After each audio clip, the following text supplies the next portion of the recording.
നീതിയോട് ഹൃദയത്തെ ഉയർത്തുകയും നിങ്ങൾ പാപം ചെയ്തത്. ചില ആളുകൾ ദൈവത്തെ കുറിച്ചുള്ള അറിവില്ലാതിരിക്കുന്നു. നിങ്ങളെ ലജ്ജിപ്പാനായിട്ടാകുന്നു ഞാൻ പറയുന്നത്.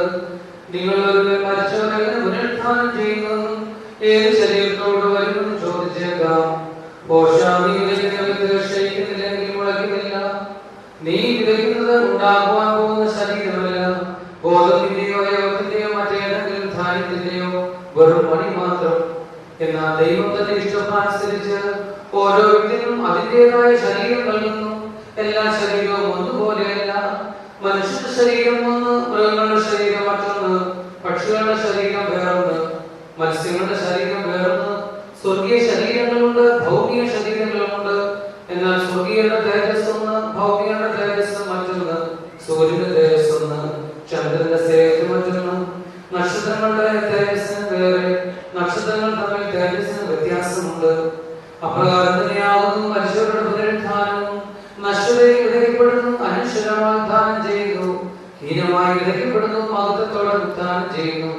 ബലഹീനതയോട് വിതയ്ക്കപ്പെടുന്നു, ബലക്ഷതയോട് ഉത്ഥാനം ചെയ്യുന്നു.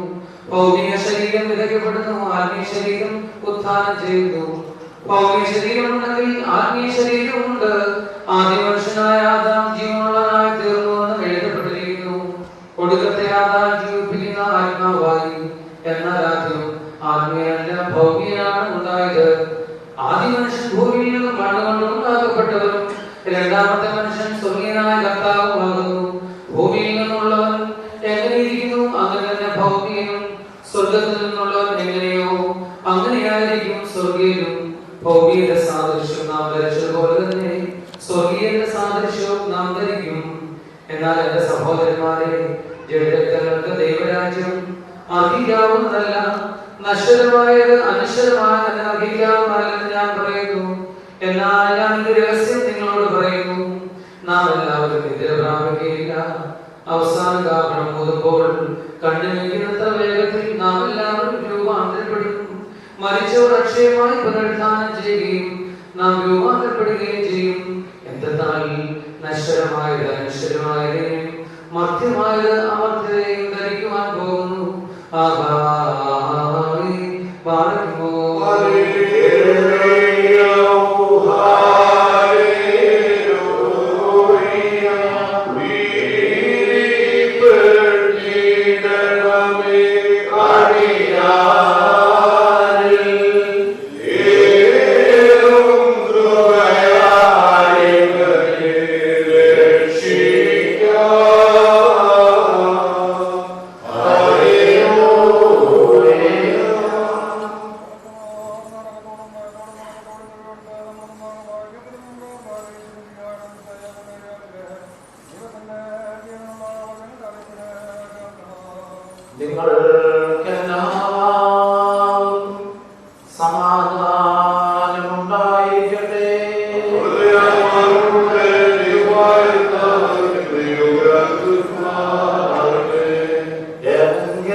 പിതാവ് മരിച്ചവരെ ഉയർപ്പിച്ച് ജീവിപ്പിക്കുന്നത് പോലെ തന്നെ പുത്രൻ തനിക്ക് ഇഷ്ടപ്പെടുന്നവരെ ജീവിപ്പിക്കുന്നു.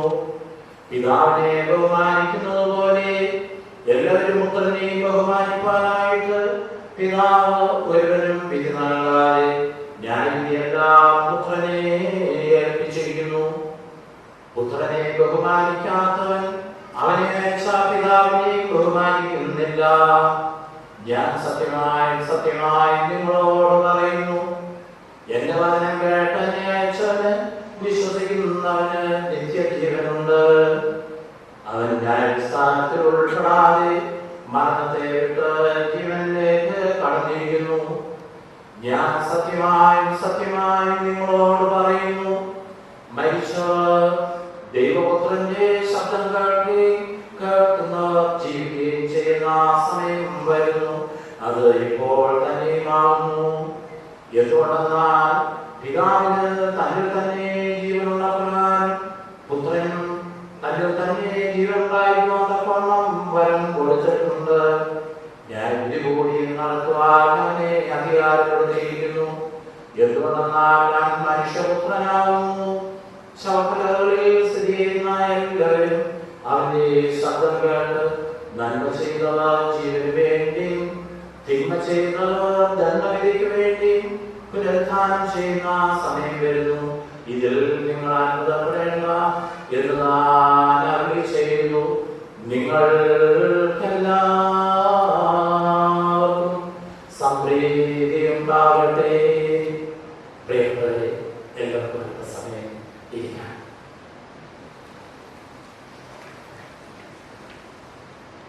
ദൈവത്തിൽ നാമം മഹത്വപ്പെടട്ടെ. നമ്മുടെ വെട്ടിക്കുന്ന സെന്റ് ജോർജ് ഓർത്തഡോക്സ് പള്ളിയിലായി നിങ്ങൾക്കും എനിക്ക് പ്രിയപ്പെട്ട ബഹുമാനായ ജോൺ സേവ്രാജ് വൈദിക സെമിനാരിയിൽ എൻ്റെ സഹപാഠികളായി സഹോദരങ്ങളായി നമ്മുടെ ആത്മീയ പിതാക്കന്മാരായി ഈ പിതാവിൻ്റെ ശവസംസ്കാര ശുശ്രൂഷയിൽ നമ്മോടൊപ്പം പ്രാർത്ഥിക്കുന്ന എൻ്റെ സഹോദരങ്ങളായ വൈദിക സഹോദരങ്ങളെ, വെട്ടിക്കുന്ന സെന്റ് ജോർജ് ഓർത്തഡോക്സ് പള്ളിയിലെ പിതാക്കന്മാരെ മാതാക്കളെ, പ്രത്യേക മൈലനാട് കുടുംബത്തിലെ എല്ലാ പ്രിയപ്പെട്ടവരും ഈ പിതാവിനെ സ്നേഹിക്കുകയും ഈ പിതാവിനെ വേണ്ടി പ്രാർത്ഥിക്കുകയും ദൈവകരങ്ങളിൽ സമർപ്പിച്ച് യാത്രയായിട്ട് പ്രാർത്ഥനാ കൂട്ടായ്മയിൽ പങ്കെടുക്കുന്ന എല്ലാ സഹോദരങ്ങളും നമുക്ക് ഒരുമിച്ച് നമ്മുടെ വാങ്ങിപ്പോയവരെ ദൈവകരങ്ങളിൽ അർപ്പിച്ചുകൊണ്ട് പരിശുദ്ധ കുർബാന പരസ്യമായി ആരംഭിക്കുന്നതിന് തൊട്ടു മുമ്പ് ഒരു പ്രാർത്ഥന ഗീതം, വാങ്ങിപ്പോയവരെ പരിശുദ്ധ കുർബാനയിൽ അവരും സജീവരാണ്, സംബന്ധിക്കുന്നു, അവർ നമുക്ക് വേണ്ടി പ്രാർത്ഥിക്കുന്നു എന്ന് അടിവരയിട്ട് കാണുന്ന ആ പ്രാർത്ഥന ഗീതം നമ്മുടെ പ്രിയപ്പെട്ട ഈ അച്ഛൻ പിതാവിന് നവോഭാഗം യാത്ര അനുഗമിക്കുവാനൊക്കെ വേണ്ടതാണ് നമുക്ക് പിതാവിനാകെ കോമന കുര്യൻ അല്ലെങ്കിൽ ഒരു കുര്യൻ കോല കുഞ്ഞച്ചൻ എന്ന പേരിൽ 101 വയസ്സിലേക്ക് പ്രവേശിച്ച ധന്യ ജീവിതം, ആ ജീവിതം ഭൗമികമായി നമ്മളോട് ഈ ഭൂമിയിൽ പൊലിഞ്ഞിട്ട് ഒരു പുതിയ ജീവൻ യേശു ക്രിസ്തു വാങ്ങിപ്പോയവരുടെ പട്ടികയിലേക്ക് കൂട്ടിച്ചേർക്കപ്പെടുന്ന ഈ പിതാവിൻ്റെ ശവസംസ്കാര ശുശ്രൂഷയിൽ വളരെ പ്രാർത്ഥനയോടെ ഭക്തിയോടെ പിതാവിനെ യാത്രയക്കുന്ന സന്ദർഭമാണ്. ഞാനും പ്രിയപ്പെട്ട കടന്നു വന്ന വാഹനം തൊട്ട് താഴെ റോഡിൽ എത്തിയപ്പോഴാണ് ഈ പിതാവിൻ്റെ മൃതശരീരം വഹിച്ചുകൊണ്ടുള്ള ഘോഷയാത്ര, തീർത്ഥയാത്ര, ഞാൻ ആ വാക്ക് പറയുകയാണ്, തീർത്ഥയാത്ര ദേവാലയത്തിലേക്ക് വരുന്നത് ഞാൻ അഭിനന്ദിക്കുന്നു. അത്ര അക്ഷരത്തോടെ ഭക്തിയോടെ വളരെ അടുക്കും ചിട്ടയുമായി പ്രാർത്ഥന ഗീതങ്ങൾ ചൊല്ലിക്കൊണ്ട് ഈ പിതാവിനെ വഹിച്ചുകൊണ്ട് പള്ളിയിൽ എത്തിയിരിക്കുന്ന കൂട്ടായ്മ.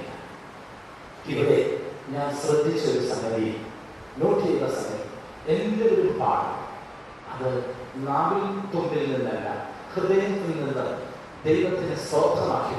ദൈവമേ, ഈ പിതാവിനെ സ്വീകരിക്കണമേ, ഞങ്ങളെയും സ്വീകരിക്കണമേ, ഞങ്ങളെയും അനുതാപമുള്ളവരാക്കണമേ എന്ന് നോയമ്പിൻ്റെ ഈ ദിവസങ്ങളിൽ ഭക്തിപൂർവ്വം പാടുമ്പോൾ ധന്യനായി നമ്മുടെ പ്രാർത്ഥനയും നമ്മുടെ സ്നേഹവും ഏറ്റുവാങ്ങിക്കൊണ്ട് വലിയ സ്നേഹത്തിൻ്റെ ഉറവയിലേക്ക് ദൈവത്തിലേക്ക് പിതാവ് കടന്നു പോവുകയാണ്, വാങ്ങിപ്പോവുകയാണ്.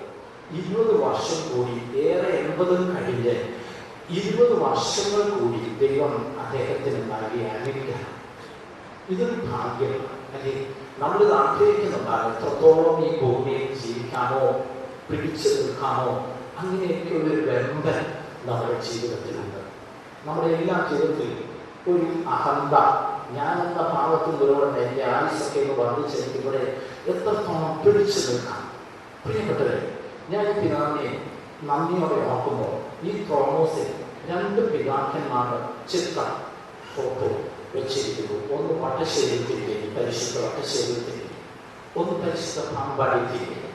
ഞാൻ ഓർക്കുകയും വാഗമാനം പ്രദേശം ഓർത്തഡോക്സ് സഭയുടെ, മലയാളി ഓർത്തഡോക്സ് സഭയുടെ ശക്തി ദുർഗമാണ്. എത്രയോ പള്ളികൾ വാഗമാനവുമായി ബന്ധപ്പെട്ടിട്ടുണ്ട്. വാഗ്ദാനം വലിയ പള്ളി കേന്ദ്രമാക്കി അനേകം പള്ളികൾ ആരാധനാ സൗകര്യത്തോടുകൂടി വിശ്വാസികളുടെ ആരാധനാ സൗകര്യത്തിനായി ക്രമീകരിച്ച് കുന്നിൻ്റെ, അതുകൊണ്ടായിരിക്കും വെട്ടിക്കുന്നെന്ന് പറഞ്ഞ് വെട്ടിയെടുത്ത് വഴിയുണ്ടാക്കി കയറുന്ന വെട്ടിക്കുന്നിൻ്റെ ഈ പിതാവ് ഒത്തിരി അധ്വാനിച്ചിട്ടുണ്ട്. ഈ പറഞ്ഞ പിതാക്കന്മാരെ ഈ പിതാവ് കണ്ണുകളൊക്കെ കണ്ടിട്ടുണ്ട്. ആയുസ് കൂട്ടി നോക്കിയാൽ അറിയാം. 1934 പരിശുദ്ധ വട്ടശ്ശേരി തിരുമേനി കാലം ചെയ്യും. ഈ പിതാവിന്റെ ആയുസ്സുമായിട്ട് തപ്പിച്ചു നോക്കുമ്പോൾ തീർച്ചയായിട്ടും വാഗ്ദാന പ്രദേശം വട്ടശ്ശേരി തിരുമേനിയുടെ ഭാവസ്പർശനേറ്റ ഭൂമിയാണ്. പാമ്പാടി തിരുമേനി ഏറ്റവും അധികം പള്ളിക്കാട്ടുകാരായി താമസിച്ചു വാഗ്ദാനത്തെ വിശ്വാസികളെ പരിശുദ്ധ സഭയുടെ മുഖ്യധാരയിൽ കൊണ്ടുവന്ന് പ്രാർത്ഥനയിൽ ഉയർത്തിയ പിതാവ്. ഈ പരിശുദ്ധ പുണ്യ പിതാക്കന്മാരുടെ ഭാവസ്പർശനേറ്റ വാഗ്ദാന ഭൂമിയിൽ വെട്ടിക്കുന്ന മണ്ണിൽ ഈ പിതാവ് കൺകുളിർക്കെ ആ പിതാക്കന്മാരുടെ ജീവിതം മനസ്സിലാക്കി തൻ്റെ കുടുംബത്തിന്, മൈലക്കാട്ട് കുടുംബത്തിന് ഊടും പാവും നൽകി ഭാഗ്യസമാനനായി, ഭാഗ്യചിത്തനായി അദ്ദേഹം വിളിച്ചവരുടെ സന്നിധിയിലേക്ക് പോകുന്നു. കർത്താവ് പറയുന്നുണ്ട്, എന്നെ കൂടാതെ നിങ്ങൾക്കൊന്നും ചെയ്യാൻ കഴിയുകയില്ല. Apart from me, you can do nothing. Apart from me, you can do nothing. എന്നെ പിരിഞ്ഞ് എന്നെ കൂടാതെ നിങ്ങൾക്കൊന്നും ചെയ്യാൻ കഴിയില്ല. പാവപ്പെട്ട കുടുംബത്തിൽ ജനിച്ചു. ദൈവം തനിക്ക് നൽകിയ 5 മക്കൾ, 4 ആൺമക്കളും 1 മകളും. അവരെ ദൈവഭയത്തിൽ വളർത്തി തൻ്റെ ജീവിത പങ്കാളിയോട് ചേർന്ന്, ഭാര്യയോട് ചേർന്ന്, ഞാൻ പറഞ്ഞതുപോലെ മൈലക്കാട്ട് കുടുംബത്തിന് ഊടും ഭാവം നൽകി. സമൂഹത്തിൽ, സഭയിൽ ഈ മക്കളൊക്കെ നല്ല നിലയിൽ കണ്ട് അവരുടെ മക്കളുമായിട്ട് 4 തലമുറ അല്ലെങ്കിൽ 5 തലമുറയിലേക്ക് എത്തി നിൽക്കുന്ന കണ്ണുകളൊക്കെ കണ്ട ഭാഗ്യം ദൈവം ഈ തൻ്റെ അരിമ സൃഷ്ടിയെ, തൻ്റെ ഛായയുടെ രൂപത്തിൽ സൃഷ്ടിച്ച ഈ മകനെ കരുണയോടെ സന്തോഷത്തോടെ സ്വീകരിക്കുന്ന ദിവസമാണ്. ഈ സമയത്ത് ഞാൻ കാലം ചെയ്ത തുമ്പോളം പത്രാസനാധിപൻ ഫിലിപ്പോസ് യാവുസ്യയുടെ 2 വാക്യങ്ങൾ ഈ പിതാവിന് അർപ്പിക്കുകയും അദ്ദേഹം ചരമപ്രസംഗത്തിൽ പള്ളിയിലും ഭവനത്തിലും പ്രസംഗിക്കുന്ന 2 വാക്യങ്ങൾ, 2 സൂക്തങ്ങൾ, 2 മനോഭാവം ഈ പിതാവിന് അർപ്പിക്കുക. അദ്ദേഹത്തിൻ്റെതാണ്, എൻ്റെതല്ല. ഞാൻ അദ്ദേഹത്തിൽ നിന്ന് കടമെടുക്കുകയും അദ്ദേഹം പറഞ്ഞു, 75 വയസ്സായപ്പോൾ യൗസ്യസിനെ കാലം ചെയ്ത ഫിലിപ്പോസ് യൗസ്യസിനെ പറഞ്ഞു, not the quantity but the quality. Not the quantity. അദ്ദേഹം ചരമപ്രസംഗത്തിലെല്ലാം പറയും, ഒരു പിതാവ് മരിക്കും, ഒരു മാതാവ് മരിക്കും, ഒരു ചെറുപ്പക്കാരൻ മരിക്കും, ഒരു കൊച്ചു കുഞ്ഞ് നമ്മുടെ ജീവിതത്തിൽ നിന്ന് അടർത്തിയെടുക്കപ്പെടുന്നു സ്വർഗത്തിലേക്ക്. കൈതൽ അവിടെയെല്ലാം അദ്ദേഹം പ്രസംഗിച്ച ആദ്യത്തെ സൂക്തം വാക്യം, not the quantity but the quality. ഈ മയക്കാട്ട് കുടുംബത്തിലെ വെട്ടിക്കുന്നതിന് പള്ളിയിലെ കാരണം ഈ കുടുംബം ഇന്ന് ജീവിച്ചിരിക്കുന്നവരിൽ ഏറ്റവും മഞ്ഞനെ കടന്നുപോയിരിക്കുക 101 വയസ്സ്. ആ വയസ്സിന്റെ ദൈർഘ്യമല്ല യോസെഫിന്റെ കാര്യങ്ങൾ. അതിന്റെ തൂക്കമോ അതിന്റെ അളവോ, നോട്ട് ദ ക്വാണ്ടിറ്റി, എണ്ണമോ തൂക്കമോ അളവോ അല്ല, ബട്ട് ദ ക്വാളിറ്റി, ആ ഗുണം, ആ നന്മ, ആ മേന്മ. കുര്യൻ കോയ, കുഞ്ഞച്ഛൻ, ദൈവത്തിന്റെ മകൻ, കുഞ്ഞുപിതാവ്, കുഞ്ഞുമകനായി ഈ ഭൂമിയിൽ മൈനക്കാട്ട് കുടുംബത്തെ നയിച്ചു. ഞാൻ ചുരുക്കി പറയട്ടെ, വൈദികരോട് ചേർന്ന്, വലിയ പിതാക്കന്മാരോട് ചേർന്ന് ഇവിടെ ഒരു പള്ളി വയ്ക്കുവാൻ ഈ കുന്നിന്മേൽ വെട്ടിക്കുന്നു, ഇവിടെ ഒരു പള്ളി വയ്ക്കുവാൻ അക്ഷരം പ്രയത്നിച്ചിട്ടുള്ള അദ്ദേഹത്തിന്റെ 101 വയസ്സിന്റെ ദൈർഘ്യമല്ല നമ്മൾ കാണുന്നത്. ശരിയാണ്, നമ്മൾ നോക്കുമ്പോൾ മാനുഷികമായി നോക്കുമ്പോൾ ഭാഗ്യവാനാണ്. ഏതർത്ഥത്തിൽ? രണ്ടർത്ഥത്തിലും ഭാഗ്യവാൻ. ലോകപരമായി നോക്കുമ്പോൾ ശരിയല്ലേ, 101 വയസ്സ് വരെ ജീവിക്കാൻ സാധിക്കുന്നത് ഭാഗ്യമാണ്. അതൊരു ഭാഗ്യമാണ്. ദൈവം കൊടുത്ത ആയുസ്സും ആരോഗ്യവും ധന്യമായ അദ്ദേഹം കാത്തു സൂക്ഷിച്ച ഭാഗ്യവാനെ കടന്നു പോകുന്നു. പക്ഷെ 101 വയസ്സിന്റെ ദൈർഘ്യമോ തൂക്കമോ എണ്ണമോ അല്ല, അദ്ദേഹം കുടുംബത്തിനും ഇടവയ്ക്കും സമൂഹത്തിനും നൽകിയ ക്വാളിറ്റി, നന്മ, ഗുണം, മേന്മ, അതാണ് വലുത്. പ്രിയപ്പെട്ടവരെ, നമുക്കിങ്ങനെ ജീവിക്കാൻ സാധിക്കുമോ? ഒരു തിരുനോട്ടം, ഒരു തിരിച്ചുവരവ്, ഒരു സ്വയം പരിശോധന ഈ പിതാവിനെ ദൈവകരങ്ങളിൽ അർപ്പിക്കുമ്പോൾ നമുക്കും നമ്മുടെ കുർബാന തത്സായി വൈദികം ചൊല്ലുന്നുണ്ട്. റോമിയോയുടെ അവസാന ഭാഗം നല്ല അന്ത്യത്തിന് ഞങ്ങളെ യോഗ്യരാകണം. നിരന്തരം പ്രാർത്ഥിക്കുക, മരണത്തെ ഭയമില്ലാതെ നല്ല അന്ത്യം.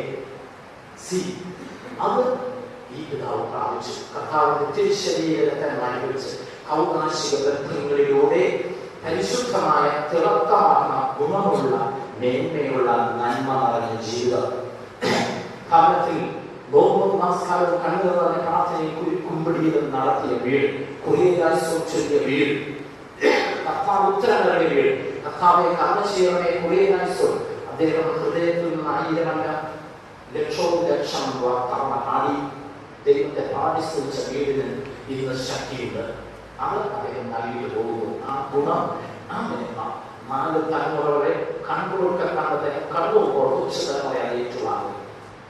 മയക്കാട്ട് കുടുംബം മാത്രമല്ല, ഈ ഇടവകയെ ഏറ്റുവാങ്ങാൻ ധന്യമായി ജീവിക്കാൻ അദ്ദേഹത്തെ പോലെ, ഈ പിതാവിനെ പോലെ ദൈവമേ ധന്യതയാകാം, വിശുദ്ധിയുള്ള അനുതാപപൂർണമായ സഭാജീവിതം നയിക്കാൻ ഞങ്ങളെയും യോഗ്യരാക്കണമേ. നല്ല അദ്ദേഹത്തിന് ഞങ്ങളെ യോഗ്യരാക്കണമേ എന്നതായി.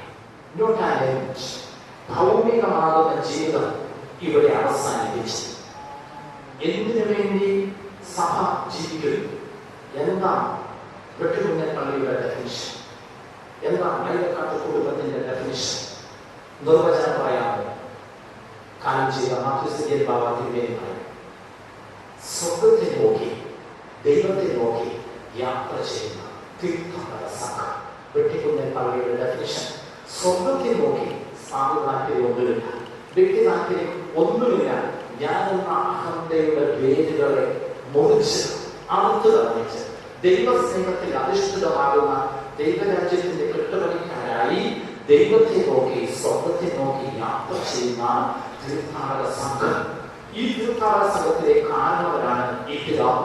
അദ്ദേഹത്തിന്റെ ലക്ഷ്യം അങ്ങോട്ടാ, ജീവൻ തന്നവന്റെ അടുക്കിലേക്കാണ്. അവനെ എത്തിപ്പിടിക്കുക, അവന്റെ രാജ്യത്തെ പ്രാപിക്കുക. ഈ ഭൂമിയിൽ സഭ ഉണ്ടായിരിക്കുന്നത് കർത്താവ് സഭയെ സ്ഥാപിച്ചതിന് വേണ്ടിയാണ്. അവനെ നോക്കി, ദൈവത്തെ നോക്കി യാത്ര ചെയ്യുന്ന തീർത്ഥാടക സംഘം. We are pilgrims and this is a pilgrimage. വെട്ടുകുന്നൻ പള്ളിയുടെ ഡെഫിനിഷൻ ഇതൊരു തീർത്ഥാടനമാണ്. ഈ പിതാവ് തീർത്ഥാടകരിൽ മുമ്പനാണ്.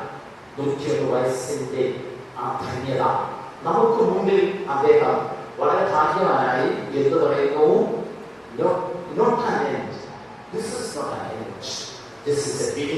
എന്തിനുള്ള തുടക്കം? അവന്റെ രാജ്യത്തെ എത്തിപ്പിടിക്കാൻ. ഈ ഭൂമിയിൽ നിന്ന്, ഭൗമിക ജീവിതത്തിൽ നിന്ന് ആത്മീയ ജീവിതത്തിലൂടെ ദൈവരാജ്യത്തിലേക്കുള്ള പ്രൊമോഷൻ. ഈ പിതാവ് നമ്മളെക്കാൾ എത്രയോ സ്റ്റെപ്പ് മുന്നിലായി പോയി. നമ്മൾ എത്ര പിറകിലാണെന്ന് അവിടെയും ഒരു സ്വയദേശം. ഈ പിതാവ് ഭാഗ്യവാനാകുന്നത് അവിടെയാണ്. എന്തുകൊണ്ട്? ദൈവരാജ്യത്തെ എത്തിപ്പിടിക്കാൻ വെമ്പൽ പോകുന്ന തീർത്ഥാടക സംഘമാണ് വെട്ടിക്കുന്നേൽ പള്ളി പരിശുദ്ധ സഭ. ഈ തീർത്ഥാടനത്തിൽ ഭാഗ്യവനായി അദ്ദേഹം ഒത്തിരി സ്റ്റെപ്പ് മുന്നിൽ ദൈവരാജ്യത്തെ എത്തിപ്പിടിക്കാനായി പോയിരിക്കുന്നു. നമ്മുടെ പിറകിലാണ്. We are far behind. ആ ഒരു ചിന്ത, ഈ പിതാവിനെ പോലെ വ്യഗ്രത, നോക്കിലും നമസ്കാരത്തിലും കർത്താവിന്റെ തിരിച്ചറിയ ഔദാശിക അനുഭവങ്ങളിലൂടെ ദൈവത്തെ അനുഭവിച്ചറിയുന്നവരുടെ കൂട്ടായ്മയാണ് സഭ. ആ പിതാവ് നമുക്ക് ഒരു മാതൃകയാണ്. Not the quantity but the quality. ദൈവരാജ്യത്തെ എത്തിപ്പിടിക്കാൻ അദ്ദേഹം ഒത്തിരി സ്റ്റെപ്പ് മുന്നിൽ പോയിരിക്കും. നമുക്ക് പ്രാർത്ഥിക്കാം, നല്ല അന്ത്യത്തിന് ഞങ്ങളെയും യോഗ്യരാക്കണം. ധൈര്യത്തോടെ പ്രാർത്ഥിക്കാം. ഇത് സഭയുടെ പ്രാർത്ഥനയാണ്. മാറാനാഥ എന്ന് ഒരുപാട് പുസ്തകത്തിൽ കർത്താവെ വേഗം വരണമേ, ഞങ്ങളെയും കൂട്ടിച്ചേർക്കണമേ. മാറാനാഥ, കർത്താവെ വരണമേ. ഈ പിതാവ് പ്രാർത്ഥിച്ചു, നമുക്ക് മുന്നിൽ മാതൃകയാക്കി കടന്നുപോകും. 101 ദൈർഘ്യമല്ല, 101 അളവല്ല, പിന്നെയോ അദ്ദേഹം ജീവിച്ച ക്വാളിറ്റി, ആ മേന്മ, ആ ഗുണം, ആ പ്രാർത്ഥനാ ജീവിതം, ആ ഭാഗ്യ ജീവിതം, ആ ഭക്തി ജീവിതം. മക്കളും കൊച്ചുമക്കളും അവരുടെ മക്കളുമാകുന്ന മേലക്കാട് കുടുംബം മാത്രം വെട്ടിക്കുന്ന പള്ളിയിൽ ആവധിച്ചെടുക്കുകയാണ്.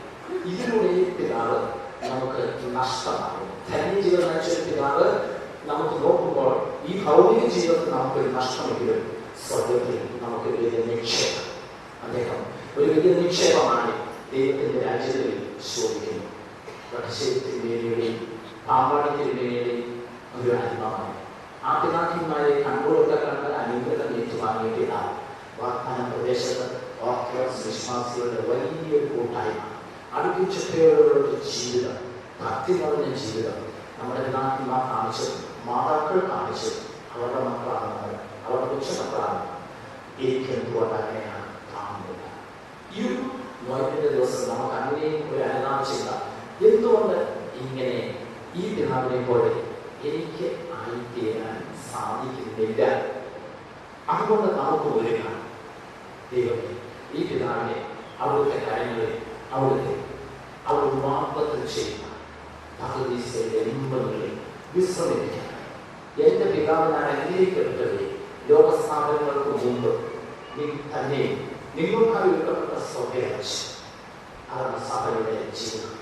അത് കാക്ഷിക്കുന്ന കൂട്ടായ്മ ഈ പിതാവിനെ, എൻ്റെ മകനെ നീ അല്പത്തിൽ വിശ്വസിച്ച് അന്ത്യത്തിൽ ഞാൻ നിന്നെ വിചാരനാക്കുന്നുള്ള ശബ്ദം കേൾക്കാൻ ദൈവം ഈ പിതാവിന് സംഗതിയാകട്ടെ. നമ്മുടെ വാങ്ങിപ്പോയവർക്ക് സംഗതിയാകട്ടെ. ഇവിടെ അവശേഷിക്കുന്ന നമുക്കും ഈ നല്ല ശബ്ദം കേട്ട് നമ്മുടെ ജീവിതത്തെ ക്രമീകരിക്കാൻ ക്വാണ്ടിറ്റിയുടെ എണ്ണം പറയാതെ ക്വാളിറ്റിപരമായി, നന്മപരമായി, ഗുണപരമായി ജീവിക്കാൻ അവിടുത്തെ സംഗതിയാകട്ടെ പ്രാർത്ഥിച്ചു. പരിശുദ്ധാസ് ഭാവത്തിൻ്റെയും ഞാൻ പ്രദാനം ചെയ്യുന്ന വിധി ബദലാസനം, കോട്ടയം ബദലാസനം, വലിയ ശ്രേഷ്ഠ കുടുംബാംഗം, സ്നേഹിതർ എന്നിവരുടെ പ്രത്യേകിച്ച് പബ്ലിക് സ്കൂൾസ് ഞാൻ അനുശോചനം എന്നുള്ള വാക്ക് പറയുന്നില്ല. ഇവിടെ അനുശോചന ആവശ്യമില്ല. ദൈവത്തെ സ്തുതിച്ച് സന്തോഷത്തോടെ പിതാവിനെ അയക്കാൻ ദൈവം നമ്മെ അനുഗ്രഹിക്കുന്നു.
തിരുസന്നിധിയിൽ നിന്ന് സ്വർഗീയ സേനകളുടെ സഹായം ഇവരെ അയച്ചു കൊടുക്കണമേ.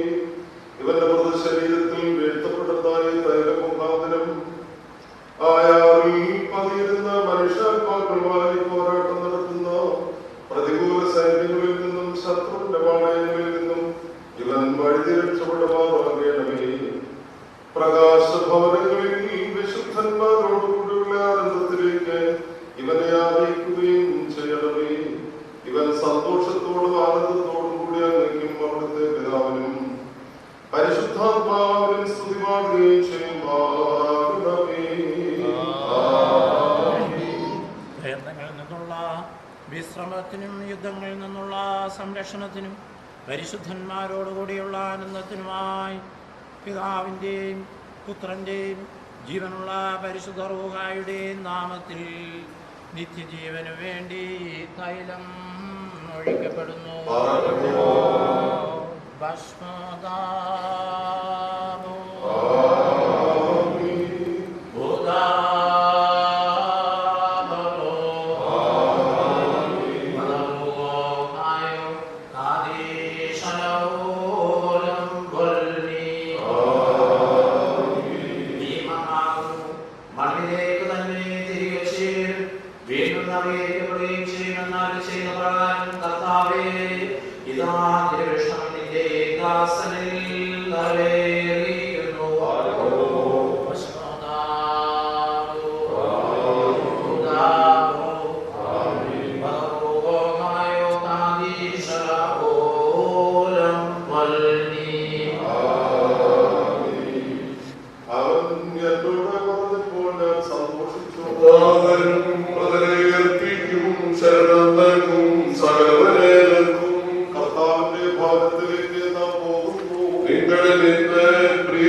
Amen.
വത്സലരേ ദൂര